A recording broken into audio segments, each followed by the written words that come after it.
नमस्कार, आप देख रहे हैं हमारी खास पेशकश वर्ल्ड नाउ। मैं हूं आपके साथ विवेक शांडिल्य। इस शो में हम बात करते हैं देश दुनिया की बड़ी खबरों की, और हम आपको लेकर चलते हैं दुनिया के कोने कोने में, जहां हम आपको बताते हैं कि दुनिया में क्या कुछ हलचल मच रही है। वर्ल्ड नाउ में आज दुनिया से जो बड़ी खबरें हम आपके लिए लेकर आए हैं, सबसे पहले उस पर नजर डालते हैं। बात होगी सबसे पहले जर्मनी की, जहां नए सैन्य सेवा विधेयक यानी मिलिट्री सर्विस बिल ने देश में बवाल मचा दिया है। सरकार की योजना है कि देश की सुरक्षा चुनौतियों को देखते हुए नागरिकों की सेवा अनिवार्य किया जाए, और जो पहले भी था, ऐसा नहीं कि पहली बार किया गया है, पहले भी ये योजना थी, लेकिन उसे सरकार ने दोबारा शुरू करने की प्लानिंग की। लेकिन इस फैसले के खिलाफ सड़क पर विरोध प्रदर्शन तेज हो गया। युवाओं का कहना है कि जबरन सैन्य सेवा उन पर अतिरिक्त बोझ जैसा है, जबकि सरकार का तर्क है कि बदलते वैश्विक माहौल में जर्मनी की सैन्य तैयारी बहुत जरूरी है। लेकिन विवाद इसे लेकर बढ़ता जा रहा है। वहां का यूथ, वहां के यंगस्टर्स मानने के लिए तैयार नहीं। तो इसके बाद वर्ल्ड नाउ में बात करेंगे अमेरिका से आई खबर की। अवैध प्रवासी मामले ने यूएस की राजनीतिक माहौल को गरमा दिया है। इस खास मुद्दे को लेकर पार्टियों के बीच तीखी बहस हो गई है। एक और कुछ नेता कड़े नियंत्रण और सख्त नीतियों के पक्ष में है ताकि अवैध प्रवास को रोका जा सके। वहीं दूसरी ओर कुछ लोग मानवीय दृष्टिकोण और सुधारवादी नीतियों की बात कर रहे हैं। हाल ही में हुई घटनाओं ने इस विवाद को और ज्यादा तेज कर दिया, और इसको लेकर भी अमेरिका में हड़कंप मचा हुआ है। ये डिटेल भी हम आपको बताएंगे। वर्ल्ड नाउ में बात करेंगे कनाडा के पूर्व पीएम की। क्रिसमस से ठीक पहले जस्टिन ट्रूडो ने दुनिया को चौंका देने वाला सरप्राइज दिया। ट्रूडो ने अपने ऑफिशियल अकाउंट से केटी पेरी के साथ कपल फोटो शेयर कर दी, और देखते ही देखते ये सोशल मीडिया पर सनसनी फैल गई। इसने उन कयासों को सिरे से खत्म कर दिया जिसमें ट्रूडो और केटी पेरी को लेकर अफवाहें दी जाती थी या उनके बीच अफेयर की बात कही जाती थी। ट्रूडो के समर्थक इस बात से काफी खुश हैं, जबकि उनके विरोधी इस बात को लेकर सवाल उठा रहे हैं। मीडिया में भी हलचल मची हुई है, सोशल मीडिया पर तो जबरदस्त बज़ है। बताएंगे आपको इस प्रेम कहानी की पूरी डिटेल। इसके बाद वर्ल्ड नाउ में बात करेंगे फ्रांस से आई एक ऐसी खबर की जो आपको चौंका देगी। एक छोटे से गांव में खुदाई की जा रही थी। यहां पर अचानक खुदाई करते करते जो लोग खुदाई कर रहे थे उनको अचानक से गुल्लक मिले, जिस गुल्लक की तस्वीर आप देख रहे हैं, और वो गुल्लक सिक्कों से भरे हुए थे। और इस गुल्लक की जो उम्र मापी गई है वो 1800 साल पुराना बताया जा रहा है, जिनमें 40,000 प्राचीन सिक्के पाए गए। ये खोज इतिहासकारों और पुरातत्व विशेषज्ञों को बेहद चौंका रहे हैं, और पूरी दुनिया ये सोच में पड़ी हुई कि 1800 साल पुराने इस युग के बारे में आखिर कौन कौन सी जानकारी मौजूद है। तो ये घड़ा किस सभ्यता से जुड़ा हुआ है, इसका कनेक्शन किस काल के लोगों से है, किस तरह के सिक्के छापे जाते थे, और इन सिक्कों की आज की तारीख में कीमत क्या है, ये खजाना कितना बड़ा है, ये भी हम आपको डिटेल से बताएंगे। चलिए शुरुआत करते हैं और देखते हैं वर्ल्ड नाउ। वर्ल्ड नाउ में सबसे पहले बात जर्मनी की, जहां एक बिल ने लोगों के दिल को हिला दिया है। जर्मनी की संसद बुंडेस्टाग ने 5 दिसंबर को एक ऐसा विधेयक पास किया जिसका उद्देश्य यह था कि देश में सशस्त्र सेनाओं को मजबूत किया जाए। यह कदम नेटो के सहयोगियों द्वारा खर्चा बढ़ाने के वादों के बीच आया है, खासकर रूस के यूक्रेन पर युद्ध के विस्तार की आशंकाओं के कारण। अभी हाल ही में पुतिन ने कहा था अगर यूरोप युद्ध चाहता है तो हम उन्हें युद्ध देंगे। खैर, इस कानून की बात करते हैं। इस कानून के तहत स्वैच्छिक भर्ती प्रक्रिया को प्रोत्साहित किया जाए, लेकिन अगर आवश्यकता पड़ी तो आवश्यकता आधारित यानी कि अनिवार्य भर्ती जो प्रक्रिया है उसको लागू किया जा सकता है। अब वहां के युवाओं को लगा कि यह फैसला तो थोपा जा रहा है, इससे तो परेशानी बढ़ जाएगी, हमारे पास करियर को चूज करने का कोई विकल्प नहीं रह जाएगा। तो शुरू हुआ प्रोटेस्ट। ये देखिए, ये जो तस्वीर आप देख रहे हैं ये बर्लिन की तस्वीर है, और 3000 लोग सड़क पर उतर आए जो कि मुख्य रूप से युवा थे। बर्लिन, म्यूनिक समेत 70 से अधिक शहरों में हजारों लोग प्रोटेस्ट करने लगे। लोग कहने लगे कि no to compulsory military service, हम पे ये थोपा जा रहा है, हम जबरन सेना में क्यों जाएं। अब सबसे बड़ा सवाल यह है कि जर्मनी में नए सैन्य सेवा विधेयक का विरोध हो क्यों रहा है। इससे आखिर इतना वहां का युवा चिढ़ा हुआ क्यों है इस बिल से। तो लोग शिक्षा और स्वास्थ्य की मांग कर रहे हैं। लोगों का साफ कहना है कि आप एजुकेशन और हेल्थ फैसिलिटी पर फोकस कीजिए। प्रदर्शनकारी सैन्य पर अविश्वसनीय धनराशि को खर्च बता रहे हैं, कह रहे कि इतना ज्यादा पैसा आखिर आर्मी पे, डिफेंस पे क्यों खर्च करना है? फिर कह रहे हैं कि युवाओं को देश के लिए मरने के लिए मजबूर करना क्या जरूरी है? उनका यह भी कहना है कि हमें जबरन इस प्रोफेशन की तरफ धकेला जा रहा है, देश सेवा के काम में लगाया जा रहा है। 63% युवा जो कि 18 से 29 साल के हैं, वो इसका विरोध कर रहे हैं। एएफडी जैसे दलों में इस मुद्दे में अंदरूनी सहमति है, जबकि सीडीओ और एसपीडी की बात की जाए तो गठबंधन सरकार में मतभेद इस बात को लेकर गहरा गए हैं। प्रदर्शनकारियों का दावा है कि सैन्य भर्ती का कोई औचित्य ही नहीं है। विधेयक को रूस के साथ तनाव बढ़ाने वाला माना जा रहा है। विरोधी यह भी दावा कर रहे हैं सरकार पर कूटनीति की जगह सैन्यीकरण का आरोप लगाया गया है। जाहिर सी बात है, यूरोप और रूस के बीच में हाल के दिनों में जिस तरह की बयानबाजी हुई है, उससे यह कयास लगाया जा सकता है कि यूरोपीय देश प्रेशर में है और वो अपनी तैयारी अभी से पुख्ता कर लेना चाहते हैं। इलॉन मस्क ने हाल में कहा था कि 2030 तक दुनिया तृतीय विश्व युद्ध के दौर में जा सकती है। 2030 में बहुत वक्त बचा नहीं है, 26 आने वाला है, उसके बाद पलक झपकते 30 भी आ जाएगा। और ऐसे में वर्ल्ड लीडर्स का इस तरह से परेशान होना कोई चौंकाने वाली बात नहीं। बात को समझने की कोशिश कीजिए। हालांकि जर्मनी का ये जो विधेयक है, ये रूस और यूक्रेन आक्रमण और अमेरिकी दबाव के कारण लाया गया है, लेकिन युवाओं का कहना है कि युद्ध भविष्य का विकल्प नहीं है। प्रदर्शनकारियों का कहना है कि ये विधेयक युवा नागरिकों पर अनावश्यक दबाव बढ़ा रहे हैं और देश में सैन्यीकरण को बढ़ावा दे रहे हैं। जर्मनी में सरकार ने हाल ही में एक सैन्य विधेयक पेश किया, जिसके तहत 18 साल के युवाओं को सैन्य सेवा के लिए स्वैच्छिक रूप से नामांकन के लिए आमंत्रित किया जाएगा। हालांकि सरकार इसे स्वैच्छिक बता रही है। विरोधियों का तर्क है कि इस कदम से युवाओं पर अप्रत्यक्ष दबाव बढ़ेगा और भविष्य में अनिवार्य सेवा की ओर पहला कदम हो सकता है। तो क्या जर्मनी जंग की तैयारी कर रहा है या जर्मनी को फ्यूचर में कोई लड़ाई, कोई वॉर जैसी चीज दिख रही है? जर्मनी का नया वॉलंटरी मिलिट्री सर्विस प्रोग्राम जो है वो शुरू हो चुका है। जर्मनी का यूरोप की शक्तिशाली सेना बनने वाला प्लान भी तैयार है। जर्मन सरकार का सैन्य सेवा कानून एक नई पहल है, लेकिन यह पहली बार नहीं है जब इसे अनिवार्य किया जा रहा है। इससे पहले भी ऐसा होता था। 4 दिसंबर 2025 को मंजूर नए सैन्य सेवा कानून का यह हिस्सा है। सीमित अवधि के लिए यानी 6 से 12 महीने या निर्धारित समय तक के लिए सेना में सेवा देना होगा। यह मैंडेटरी होगा। 2008 में जन्मे 18 साल के युवाओं को इसमें शामिल किया जाएगा। यह सैन्य सेवा स्वैच्छिक होगी, जबरन नहीं होगी, यह दावा सरकार कर रही है।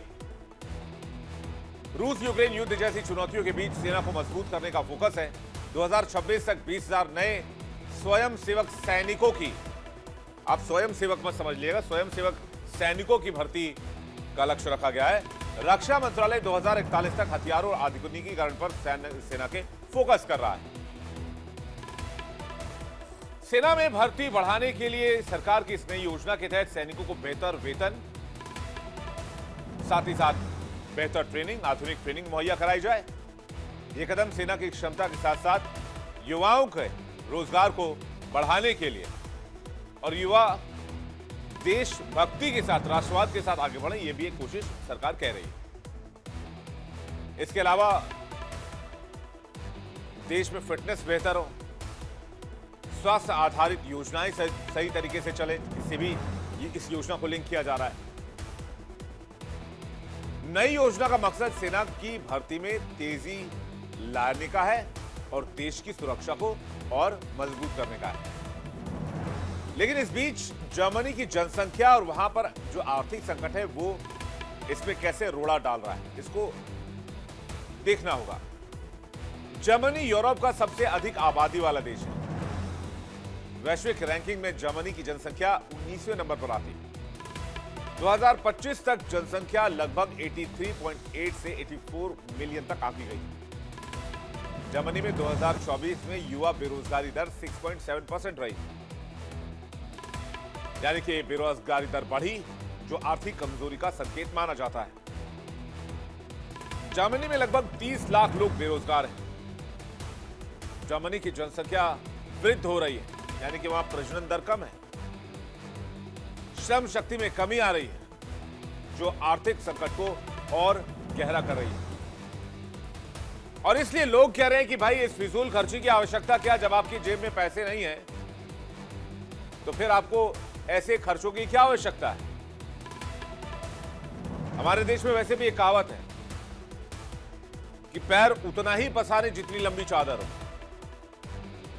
तो वही बात वहां के युवा भी कह रहे हैं। खैर उनका मैटर है, लेकिन उनका कंसर्न यह है कि ये पैसा आएगा कहां से। बर्लिन के मुख्य चौराहों पर जुटे प्रदर्शनकारियों ने कहा कि वो शांति और लोकतंत्र के पक्ष में हैं, लेकिन किसी भी तरह के जबरन सैनिकरण का विरोध करते हैं। प्रदर्शन के दौरान नारे लगे, शांति चाहिए, युद्ध नहीं, युवा हमारे हैं, सैनिक नहीं। प्रदर्शन के आयोजकों ने बताया कि करीब 3000 लोग इसमें शामिल हुए, जिनमें छात्र, शिक्षक और अलग अलग शांति संगठन के सदस्य शामिल हैं।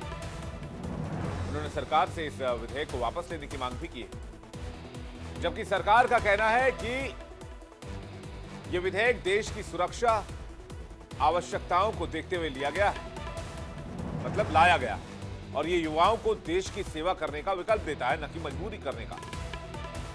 अब आपको जर्मनी की सैन्य ताकत भी देखनी होगी। क्या वाकई जर्मनी को इसकी आवश्यकता थी, या फिर जो वहां के युवा कह रहे हैं वो बात सही है। जर्मनी की सैन्य ताकत देख लीजिए। सक्रिय सैनिक संख्या 1,82,000। इसमें आर्मी, नेवी, एयरफोर्स और साइबर सर्विस शामिल। सिविलियन कर्मचारी संख्या लगभग 81,000, जो प्रशासनिक और सपोर्ट भूमिकाओं में है।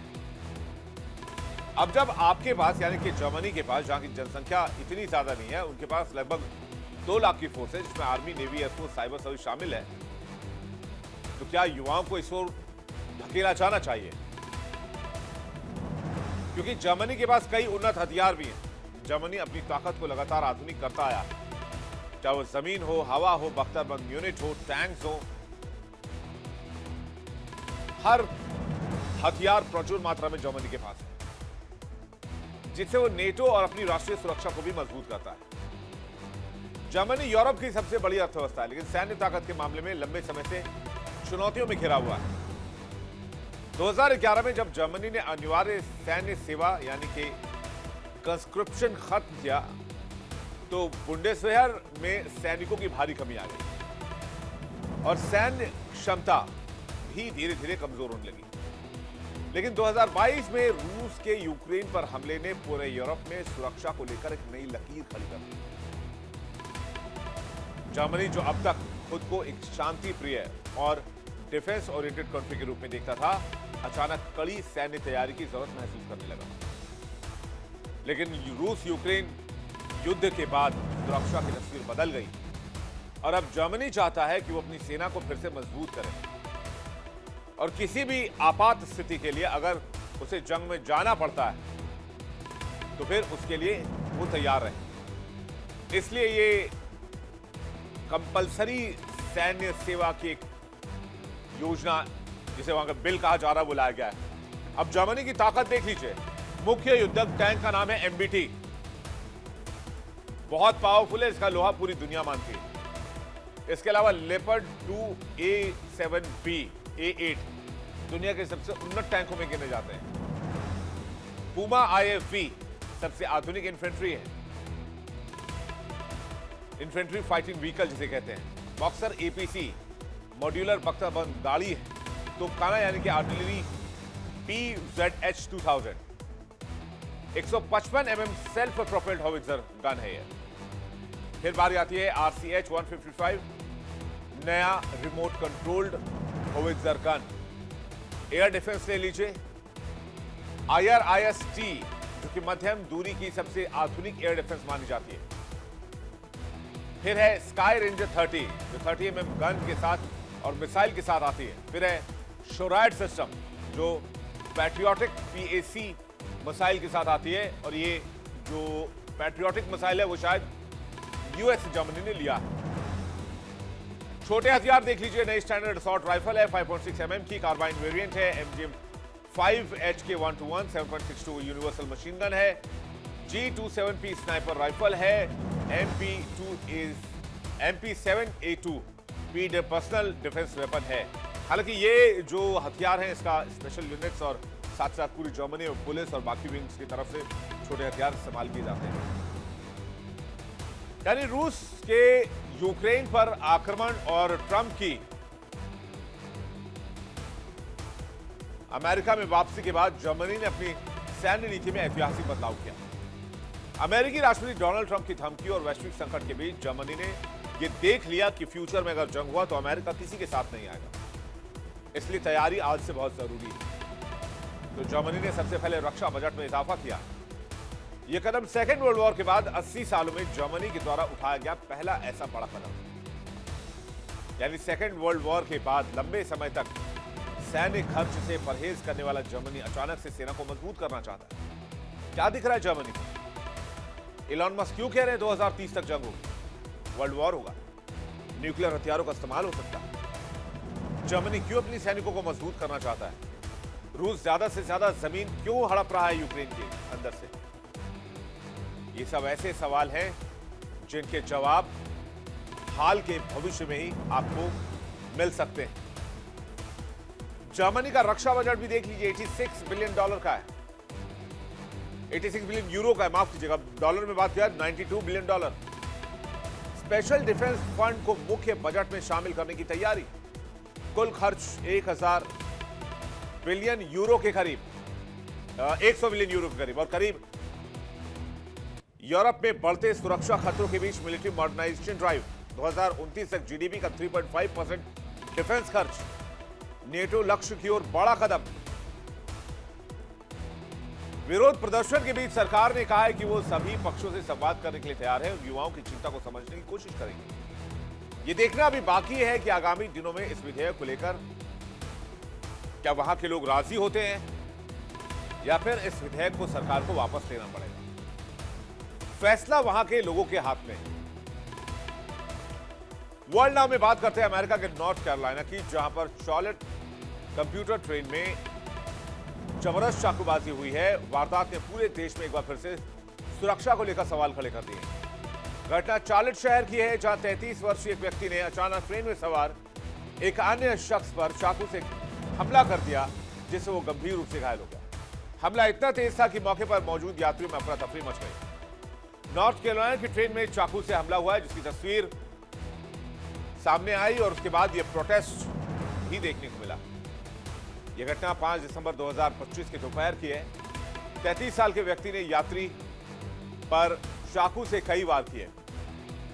ये नॉर्थ कैरोलिना में हुआ और वहां पर कुछ इस तरह से कम्यूटर ट्रेन चलाई जाती है, जो इस तरह से तस्वीर आप इस वक्त देख रहे हैं। और ऐसी ही ट्रेन में इस शख्स ने यह अटैक किया। अटैक करते के साथ ट्रेन में चीख पुकार मच गई, लोगों में दहशत मच गई और पीड़ित जख्मी हालत में निकला। पीड़ित को नवांट हेल्थ अस्पताल ले जाया गया, जहां उसकी हालत बहुत ही गंभीर बताई जा रही है। और एक खबर यह भी आ रही है कि ये जो हमला किया गया है, जिस शख्स ने हमला किया, वो हमला करते वक्त जबरदस्त नशे के आगोश में था। एक तरह से नशे में पूरी तरीके से धुत था। पुलिस के मुताबिक आरोपी एक अवैध प्रवासी बताया जा रहा है और इसी वजह से यह मामला पूरी तरह राजनीतिक रंग ले चुका है। रिपब्लिकन और डेमोक्रेटिक नेताओं के बीच आरोप प्रत्यारोप तेज हो गए हैं। यह घटना अगस्त 2025 में हुई एक और चाकू हत्या के ठीक 4 महीने के बाद हुई। यूक्रेनी शरणार्थी इरिना सारुस्का की हत्या की गई। ट्रेन पर हिंसा की बढ़ती घटनाओं ने चिंता पैदा की। यही वजह है कि इस घटना ने अमेरिका में इमिग्रेशन पॉलिसी को लेकर नई बहस छेड़ दी है। राष्ट्रपति डोनाल्ड ट्रंप ने बयान जारी करते हुए कहा कि डेमोक्रेटिक पार्टी को हमले के लिए जिम्मेदार माना जाता है। ट्रंप ने कहा कि ढीली बॉर्डर पॉलिसी की वजह से प्रवासी अपराध कर रहे हैं और उसका सीधा असर आम अमेरिकियों की जिंदगी पर हो रहा है। वहीं डेमोक्रेट्स का कहना है कि ट्रंप इस तरह की घटनाओं का इस्तेमाल राजनीतिक ध्रुवीकरण बढ़ाने के लिए करना चाहते हैं। लेकिन अमेरिका में अवैध प्रवासी का जो मामला है, ये बहुत पहले से चला आ रहा है और स्पेशली ट्रंप के सेकेंड रिजीम में ये मामला काफी ज्यादा बढ़ चुका है। दक्षिणी सीमा पर अवैध प्रवासियों की संख्या बढ़ी है, जिसकी वजह से सुरक्षा खतरा में आए और उसके बाद सुरक्षा खड़ी की गई है। ट्रंप प्रशासन का शिशु अलगाव नीति लागू कर दिया गया है। विवाद और विरोध प्रदर्शन शुरू हो गया है। कोविड-19 महामारी के कारण सीमा नियंत्रण और प्रवासी मामले में बदलाव किया गया था, लेकिन अब अवैध प्रवासियों द्वारा बढ़ती हुई हिंसा की घटनाएं सामने आ रही हैं, जिसकी वजह से वहां की सरकार नाराज है। चार्टर्ड ट्रेन में चाकूबाजी की घटना, अवैध प्रवासी को लेकर राजनीतिक बहस की जा रही है। 5 दिसंबर 2025 को नॉर्थ कैरोलिना की ट्रेन में पैसेंजर पर चाकू से हमला करके उसे घायल कर दिया गया, जिसके बाद अमेरिका में फिर से राजनीति शुरू हो गई। दिसंबर 2025 में डोनाल्ड ट्रंप ने डेमोक्रेट्स को अवैध प्रवासियों की बढ़ती हिंसा का जिम्मेदार ठहराया था। बता दें आपको कि अमेरिका में बीते 27 नवंबर को राष्ट्रपति आवास के ठीक पास, यानी कि व्हाइट हाउस के बगल में आतंकी हमला किया गया था। इस हमले में नेशनल गार्ड के 2 जवान शहीद हुए, जिनमें से एक की इलाज के दौरान हालत तो नाजुक थी, उसे बचाया जा सकता था, लेकिन वो भी नहीं बच पाया। हमला करने वाला आरोपी 29 वर्षीय अफगानी नागरिक रहमानुल्लाह लखनवाल को गिरफ्तार किया गया, जो कि फिलहाल अस्पताल में। वीडियो कॉन्फ्रेंसिंग के जरिए कोर्ट में पेशी के दौरान लखनवाल ने खुद को बेकसूर बताते हुए कहा कि वो निर्दोष है। लखनवाल मूल रूप से अफगानिस्तान के खोस्ट प्रांत के पश्तून समुदाय से ताल्लुक रखता है। 1996 में जन्मे लखनवाल ने अफगानिस्तान में अमेरिकी खुफिया एजेंसी CIA के साथ काम किया। यह घटना राजनीतिक विवाद का केंद्र बन गई है। राष्ट्रपति डोनाल्ड ट्रंप ने हमले को पूर्व राष्ट्रपति जो बाइडेन के दौर की इमिग्रेशन पॉलिसी को नाकाम कर दिया। ट्रंप ने कहा कि हमलावर को किसी भी सूरत में छोड़ा नहीं जाएगा। उन्होंने अफगानी शरणार्थियों के वीजा स्क्रीनिंग की समीक्षा का आदेश दिया और 500 नेशनल गार्ड एक्स्ट्रा ट्रूप्स की तैनाती की मांग की। ट्रंप ने यह भी कहा कि वो संदिग्ध के परिवार को निर्वाचित करने पर विचार कर रहे हैं। हालांकि उन्होंने सभी अफगानियों को एक ही ब्रश से रंगने से इनकार किया। रिपब्लिकन नेता इस घटना को इमिग्रेशन सुधार का मुद्दा बना रहे हैं, जबकि डेमोक्रेट्स ट्रंप प्रशासन के दौर में ही लखनवाल को शरण दिए जाने की बात उठा रहा है। अमेरिका में अवैध प्रवासी का जो मुद्दा है, यह हमेशा से बहुत ही संवेदनशील, राजनीतिक और बहुत गर्म मुद्दा रहा है। यह विषय न केवल सामाजिक बल्कि राष्ट्रीय सुरक्षा और आर्थिक बहस का भी केंद्र बना हुआ है। 1986 में immigration reform and control act के बाद प्रवासियों के नियंत्रण को लेकर निरंतर बहस चलती रही है। यूएस में अवैध प्रवासियों का मुद्दा कब कब रहा है, यह भी जल्दी से आपको दिखा देते हैं। दरअसल इसकी शुरुआत 1980 में हुई थी। राष्ट्रपति रोनाल्ड रीगन ने immigration reform and control act IRCA launch किया। ऐसा आप साइन भी कह सकते हैं, क्योंकि वहां राष्ट्रपति एग्जीक्यूटिव ऑर्डर साइन करते हैं। आपने देखा होगा, डोनाल्ड ट्रंप जब कोई भी बिल साइन करते हैं, उसके बाद उसके साथ फोटो खिंचवाते हैं, कहते हैं मैंने एग्जीक्यूटिव ऑर्डर साइन कर दिया। लेकिन जो जॉन F कैनेडी, या इससे पहले कहें कि आप उसके बाद रोनाल्ड रीगन ने किया, जिसे immigration reform and control act का नाम दिया गया। इसमें 3 लाख अवैध प्रवासियों को एमनेस्टी का दर्जा दिया गया, यानी कि कानूनी दर्जा दिया गया। यह अब तक का सबसे बड़ा इलीगलाइजेशन प्रोग्राम था। इसके बाद भी बॉर्डर सिक्योरिटी मजबूत नहीं हुई, इसलिए अवैध प्रवास फिर से बढ़ने लगा और उसके बाद किसी भी सरकार ने इस पर बहुत ध्यान नहीं दिया।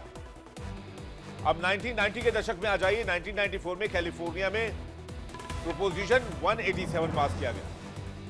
हालांकि बात और है कि बाद में कोर्ट ने इसे रद्द कर दिया। अवैध प्रवासियों को पब्लिक सर्विसेज में स्कूल, हॉस्टल देने पर रोक की कोशिश की गई। 1996 illegal immigration and reform and immigration responsibility act लाया गया। इसमें नियम बहुत सख्त किए गए और अमेरिका से डिपोर्ट करना आसान बना दिया गया। 2001 से 2008 का वो दौर याद कीजिए, 9/11 से ठीक पहले। 9/11 के बाद बॉर्डर सिक्योरिटी और अवैध प्रवास को आतंकवाद के जड़ से जोड़ा गया और 2006 में पूरे अमेरिका में बड़े विरोध प्रदर्शन शुरू हो गए। इसके बाद जॉर्ज W. बुश तत्कालीन राष्ट्रपति ने कॉम्प्रिहेंसिव इमिग्रेशन रिफॉर्म पेश करने की कोशिश की, लेकिन वो भी फेल हो गया। फिर आया 2010 से 2016 ओबामा वाला दौर, क्योंकि उसके बाद फिर डोनाल्ड ट्रंप का रिजीम शुरू हो गया। 2012 में ओबामा ने डीएसी यानी deferred action for childhood arrivals शुरू किया। 2014 से 2015 इस दौर में सालाना 4 से 5 लाख डिपोटेशन हुए, इसलिए रिपब्लिकन ओबामा को डिपोटर इन चीफ कहते हैं। 2016 से 2020 के दौर में आ जाइए, डोनाल्ड ट्रंप के फर्स्ट रिज्यूम वाला दौर। 2016 में जो डोनाल्ड ट्रंप का मुख्य मुद्दा यही था, बिल्ड द वॉल। 2018 में जीरो ट्रांसपेरेंसी और जीरो टॉलरेंस पॉलिसी पास की गई, बच्चों को पेरेंट्स से अलग करने की पॉलिसी, बड़ी आलोचना हुई। 2018-19 आ जाइए, मैक्सिको बॉर्डर पर ट्रंप ने इंटरनेशनल इमरजेंसी तक घोषित कर दी और अवैध प्रवास टीवी और सोशल मीडिया पर ये टॉपिक ट्रेंड करने लगे। फिर 21 से 24 तक आ जाइए, जो बाइडेन के दौर में। इस समय भी ये कानून अपने पीक पर था। सीमा गश्ती दल ने 75,000 से अधिक लोगों को पकड़ा। 2021 से बॉर्डर पर इनकाउंटर्स भी किया गया। 2024 चुनाव में ये नंबर 1 का मुद्दा बना। हैरिस को बॉर्डर जार कहा गया, बहुत आलोचना हुई। फिर ट्रंप ने फिर वही वायदा किया 2024 में, और इस बार टैरिफ वाला मामला भी फिर से जोड़ दिया, और इस बार डोनाल्ड ट्रंप भारी बहुमत से जीत गए। अब 2025 वाले रिजीम में आ जाइए, जो डोनाल्ड ट्रंप का अभी का रिजीम है। ट्रंप ने बड़े पैमाने पर डिपोटेशन ऑपरेशन शुरू करने का वायदा किया था, और जो कि उन्होंने किया। इसके अलावा कई शहरों को फंडिंग रोकने की धमकी दी, और अभी फिर से मुद्दा हेडलाइंस में।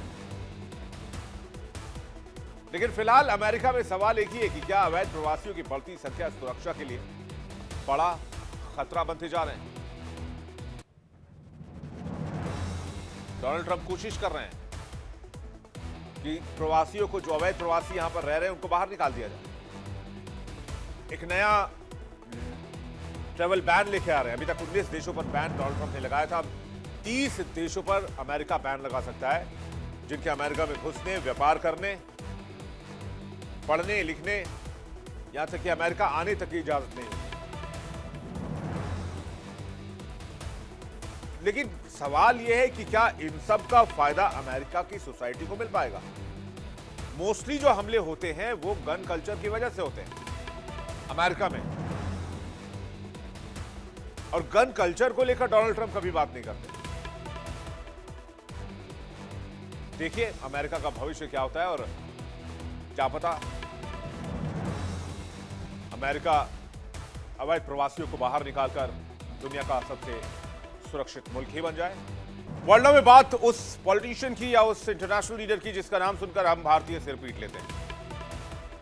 कनाडा के पूर्व प्रधानमंत्री जस्टिन ट्रूडो, जिनकी जुबान उनके कद से भी लंबा है। खैर, वो दिन चले गए, अब वो कनाडा के पीएम भी नहीं है, और कनाडा एक बेहतरीन विकास के रास्ते पर जाने की कोशिश कर रहा है। मार्क कार्नी वहां के पीएम बने। खैर, आज बात जस्टिन ट्रूडो के किए कराए की नहीं कर रहे हैं। आज बात हो रही है जस्टिन ट्रूडो के पर्सनल लाइफ की, जो इन दिनों बहुत चर्चा में है। उनके लव अफेयर की काफी चर्चा होती रही, बहुत सुर्खियां बनी, बहुत अफवाहें उड़ी, बहुत कयास लगे। लेकिन अब पूरी तरह से मामला शीशे की तरह साफ हो गया है। क्या है कहानी? दरअसल अपनी पर्सनल लाइफ को लेकर इस वक्त खबरों में छाए हुए हैं। लंबे समय से चल रही अफवाहों को विराम देते हुए ट्रूडो ने बिना किसी शोर शराबे के अमेरिकी सिंगर केटी पेरी के साथ अपने रिश्ते को सार्वजनिक कर दिया। हाल ही में उन्होंने जापान के पूर्व प्रधानमंत्री के साथ डबल डेट की तस्वीरें शेयर कर सभी कयासों को खत्म कर दिया। जस्टिन ट्रूडो, जो पहले अपने राजनीतिक करियर के लिए चर्चा में रहते थे, अपनी राजनीति के लिए रहते थे, अपने फैसलों के लिए रहते थे, अब अपनी लव लाइफ को लेकर हैं। लंबे समय से अफवाहें थी कि ट्रूडो और मशहूर अमेरिकी गायिका केटी पेरी के बीच खास रिश्ता है, लेकिन दोनों ने इस बारे में खुलकर कभी बात नहीं की। लेकिन अब हाल ही में ट्रूडो ने अपनी और केटी पेरी की एक डबल डेट की तस्वीरें सोशल मीडिया पर शेयर की। इस खास मौके पर उनके साथ जापान के पूर्व प्रधानमंत्री भी मौजूद थे, जिससे इस मुलाकात को और भी खास बना दिया। क्रिसमस से ठीक पहले जस्टिन ट्रूडो ने दुनिया को चौंका देने वाला सरप्राइज दिया। ट्रूडो ने अपने ऑफिशियल अकाउंट से केटी पेरी के साथ कपल पोज वाली फोटो शेयर कर दी। देखते ही देखते सोशल मीडिया पर माहौल गर्म हो गया, हलचल मच गई।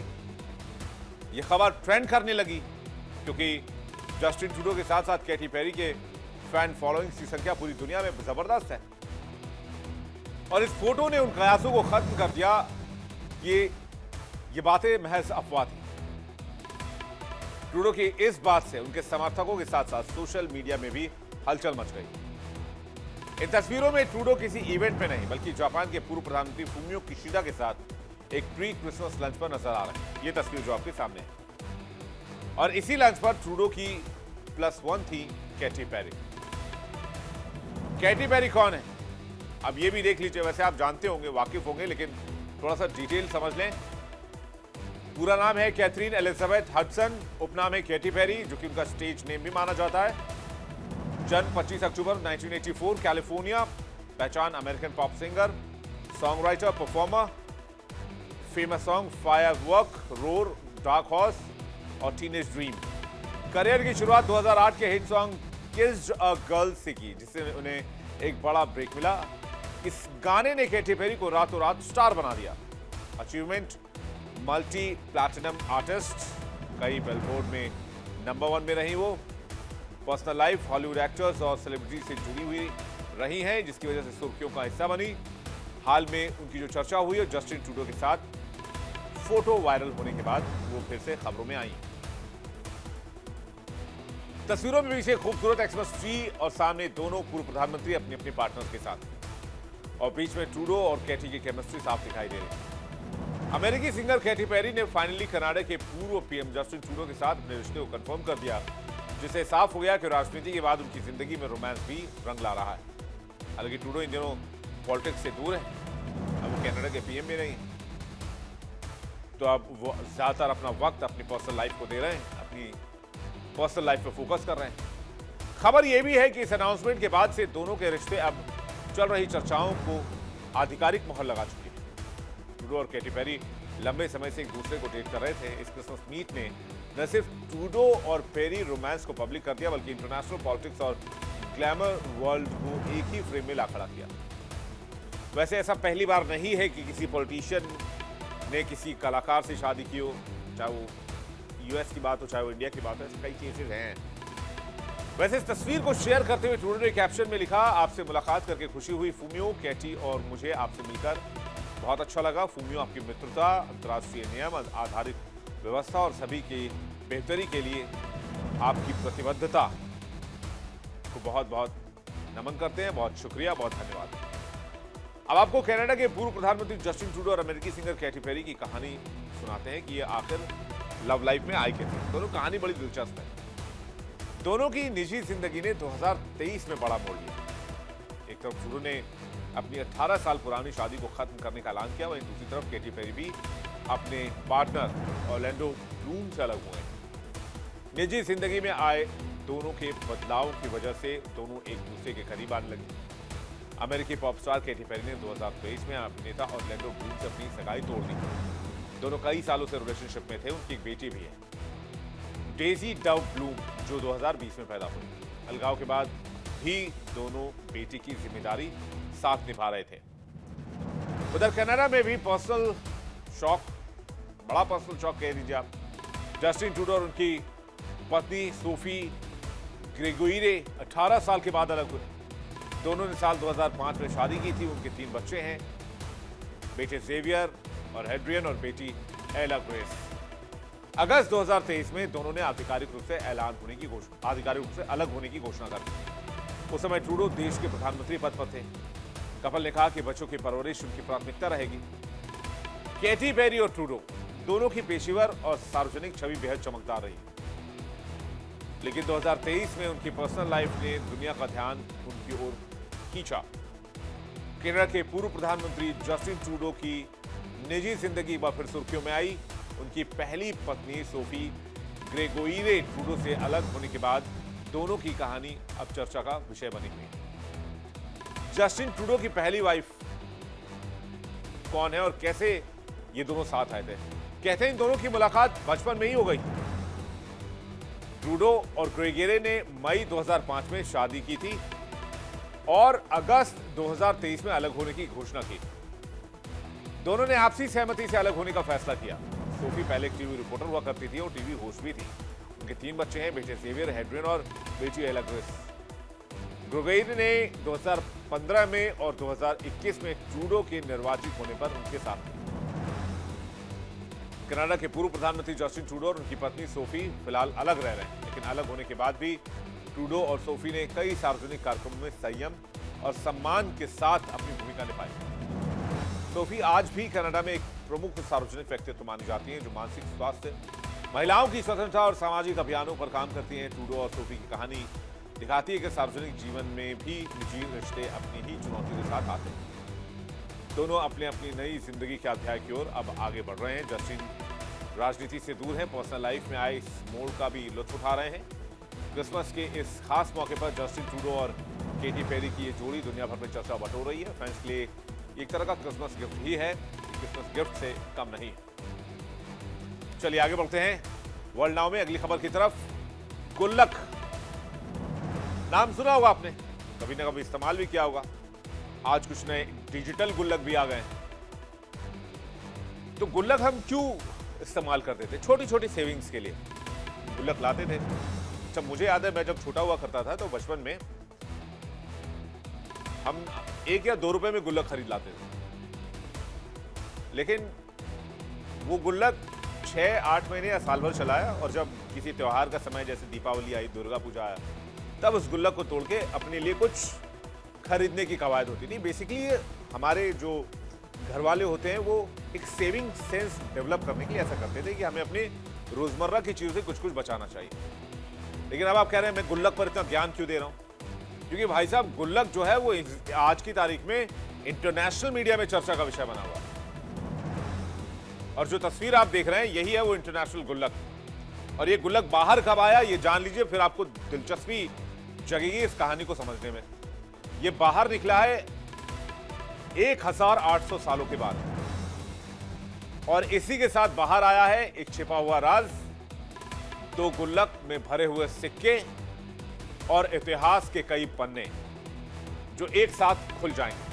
आइए जानते हैं उस छोटे से गांव की कहानी, जहां खुदाई में 3 गुल्लक निकले और उगले 40,000 पुराने सिक्के, जिसने इतिहासकारों को चौंका दिया। ये सिर्फ एक गुल्लक नहीं, बल्कि अतीत की एक अनमोल धरोहर आप इसे कह सकते हैं।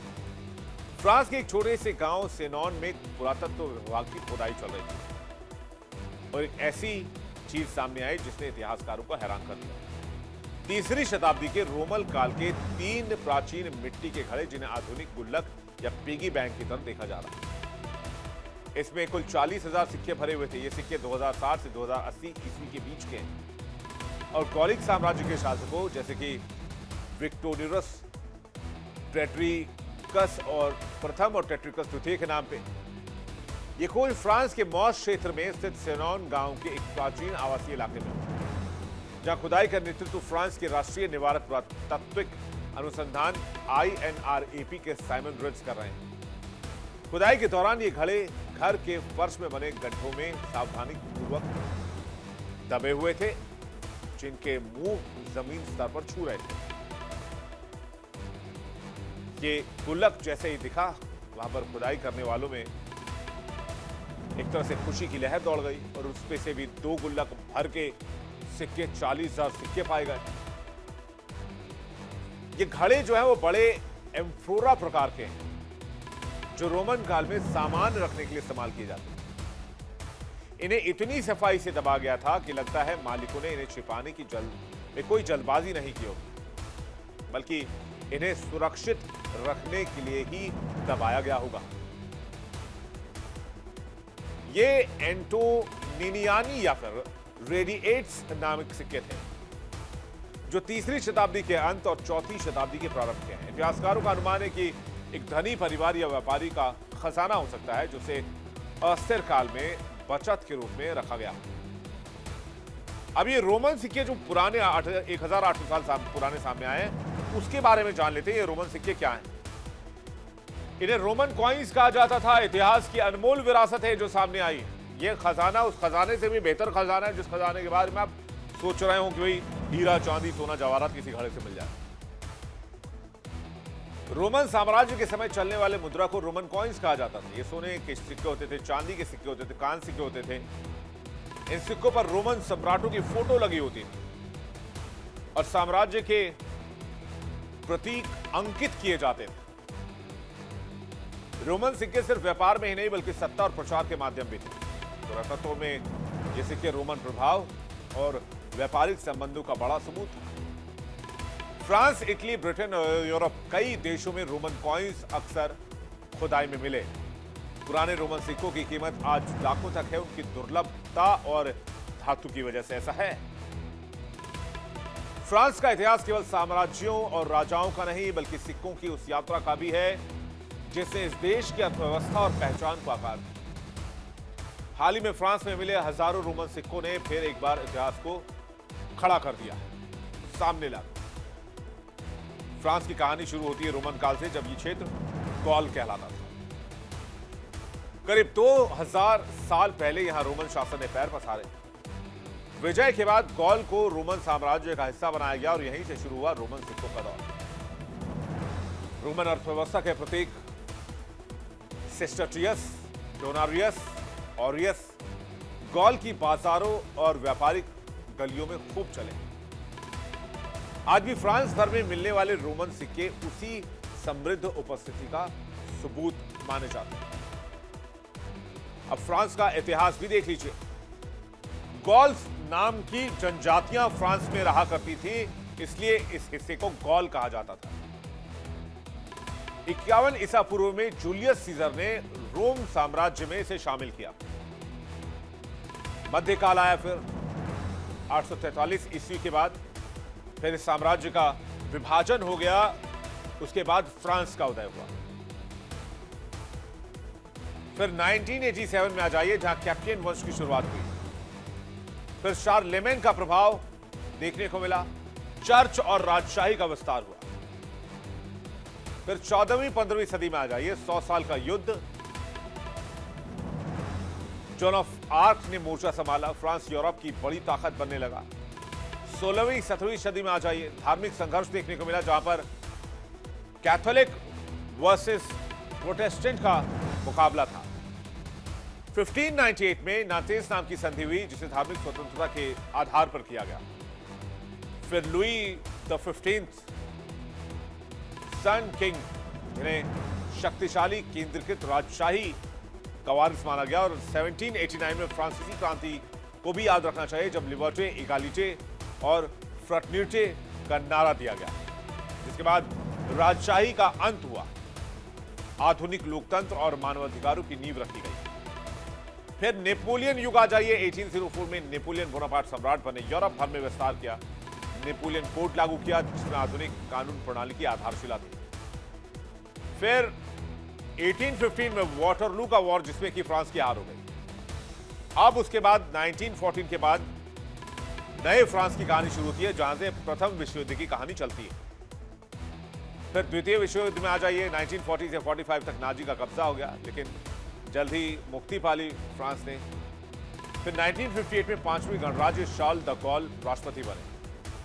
फ्रांस आज यूरोपीय यूनियन और नेटो का एक प्रमुख सदस्य देश माना जाता है। आज का फ्रांस यूरोप की सबसे बड़ी अर्थव्यवस्थाओं में शामिल है। संस्कृति, फैशन, पर्यटन और रक्षा के क्षेत्र में काफी अग्रणी है। रोमन साम्राज्य के पतन के बाद यूरोप में एक नई ताकत उभरती है, जिसे शार्लेमेन, यानी कि साल 793 में शार्लेमेन ने बड़ा मौद्रिक सुधार किया और फ्रांस में नई मुद्रा प्रणाली की नींव रखी। इसी दौर में जन्म लेते हैं डेनियर, सॉलिडस और बाद में लिवरे जैसे फ्रांसीसी सिक्के। समय बदलता गया और फ्रांस की मुद्रा भी। फ्रांसीसी क्रांति के बाद 1795 में देश ने फ्रैंक अपनाया, एक आधुनिक राष्ट्रीय मुद्रा, जिसने आगे चलकर फ्रांस की आर्थिक पहचान को परिभाषित किया। और फिर साल 2002 जब फ्रांस भी यूरोप के अन्य देशों के साथ यूरो में शामिल हो गया, सिक्कों फिर वहां पर यूरो का वर्चस्व आ गया और आज की तारीख में फ्रांस में यूरो का इस्तेमाल होता है। लेकिन एक कलश, ये जो घड़ा आप देख रहे हैं, इसे गुल्लक कहते हैं या फिर आप जो आप इसे कहना चाहें, ये यात्रा बताती है कैसे एक देश का इतिहास उसके चलन में रहे सिक्कों से भी लिखा जाता है। फ्रांस में हाल ही में मिली रोमन काल की खजाना नुमा खोजें ये याद दिलाती हैं कि इतिहास जमीन के नीचे भी हजारों सालों तक जिंदा रह सकता है और हर सिक्का अपनी एक अलग कहानी कहता है। रोमन गॉल यानी कि आधुनिक फ्रांस में ऐसे बड़े खजाने दुर्लभ हैं। ये खोज उस समय की आर्थिक स्थिति, व्यापार और सामाजिक जीवन पर नई रोशनी डाल सकती है। INRAP के मुताबिक ये एक पहेली है, क्यों और कैसे इतना बड़ा खजाना एक साधारण घर में छिपाया गया। INRAP के पुरातत्वविद लिनो मोकी ने बताया कि इतने बड़े घड़े इतने सावधानी से रखे गए थे, ऐसा लगता है कि मालिक उन्हें कभी खोलते ही नहीं। खुदाई अभी भी जारी है और सिक्कों की पूरी जांच से रहस्य और भी सामने आ सकते हैं।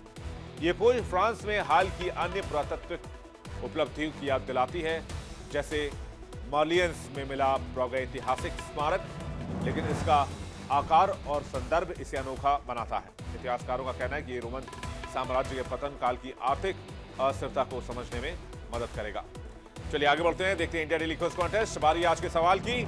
आज का सवाल है, अमेरिका के उपराष्ट्रपति का नाम क्या है? आपके ऑप्शंस आपकी स्क्रीन पर। ऑप्शन ए JD वांस और ऑप्शन बी स्टीव स्कैलिस। सही जवाब भेजिए 72407 72407 पर। व्हाट्सएप पर सही जवाब देने वाले लकी विजेता को मिलेगा शानदार इनाम। बारी है कल के विनर का नाम बताने की। इंडिया डेली क्विज कॉन्टेस्ट में कल के विनर बने हैं, नाम है प्रेम देवी, बीकानेर राजस्थान से। प्रेम जी, बहुत बहुत बधाई हो आपको। जल्द ही आपको इंडिया डेली की तरफ से दिया जाएगा एक शानदार इनाम।